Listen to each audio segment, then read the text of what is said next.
Happy si Luka sa kanyang bagong teammate sa LA. Ito na mga idalang debut game ni Luka Doncic for the Los Angeles Lakers. Assist kaagad kay Jackson Hayes. Kalaban si kabayan Jordan Clarkson at ang Utah Jazz. Mainit pa rin si Austin Reeves mula sa kanyang 45-point game. 3-pointer to start the game for AR. Present sa arena si Dirk Nowitzki para suportahan si Luka Magic. Grabe ang hiyawan ng crowd nang maitala ni Luka ang kanyang first field goal.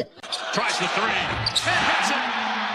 First of many points ni Luka, may minute restriction pa ang former Mavs superstar. Perfect start for LeBron James, 2 out of 2 from the field. Same spot ni Dries J. Second chance opportunity, second field goal ni Luka, layup. 5 points in 7 minutes, pinalakpakan si Luka paglabas sa court.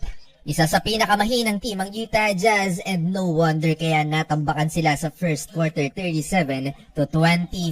Katabi sa upuan ni Dirk Nowitzki ang tatay naman ni Luka Doncic na si Sasha Doncic. They can't stop Luka kahit kuyugin pa sa paint, kick out pass to Rui Hachimura 3-pointer, 20-point lead na for the Los Angeles Lakers. Alam ni Luka na nasa arena at nanonood si Dirk Nowitzki, pumakita ng fade away mala Dirk si Luka. In control ang Los Angeles Lakers, masaya si Doncic. Last 1 minute Jordan Clarkson over LeBron James, his former teammate. Pero tambak ang Utah Jazz, eto ang inaantay ng lahat. Luka to LeBron James touchdown. Third assist ng 25 years old superstar and Austin Reeves leading the Lakers sa first half with 15 points. Napaka-efficient ni AR, may 7 rebounds na rin in 66% shooting, 3 3-pointers. 72-47, malaki ang inabol ng Utah Jazz. Tiba-tiba ni Jackson Hayes dito kay Luka Doncic at LeBron James third quarter, back-to-back field goal para sa big man ng Purple and Gold.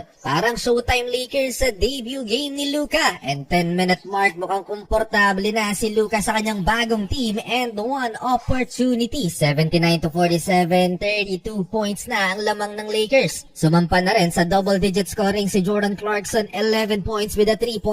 All starting 5 ng Los Angeles Lakers ay double-figure scoring na. Eto pa, another assist by Luka Doncic to LeBron James. That's 5 dimes for Luka. Pinag-skate pa niya si Keyonte George. Hindi nga lang maganda ang 3-point shooting ni Luka, 1 of 6 lamang. Pero mas lalong naging effective ang mga role players ng Los Angeles Lakers dahil sa kanilang dalawang playmakers. 17 points and counting for Rui Jordan Clarkson over Austin Reeves. And hey, Dalton Connect, welcome back to the Lake Show. Nagbakasyon sa Charlotte to. Di pa tapos ang third quarter, inupo na si Luka Doncic with 14 points, 5 rebounds, 4 assists sa kanyang debut game in 23 minutes. Para tapusin ang third quarter, LeBron James 3-pointer and assist to Jackson Hayes. Alley-oop slam dunk, 100-75. It's a 25-point lead for the Purple and Gold. Start of fourth quarter, pinaglaro pa si LeBron James ni Coach JJ Redick at nakapagtala ng 2 points. Pero agad rin namang nilabas dahil sinaloban naman ni LBJ ang katawan ni Walker Kessler, ang 7-footer. Sumakit ang tiyan. Napaaray din si LBJ at bumalik sa tunnel. Walang Bronny James ngayon na maglalaro sa non-bearing minutes. 20-point game si Rui Hachimura at unti-unti nang nilabas ang starting 5.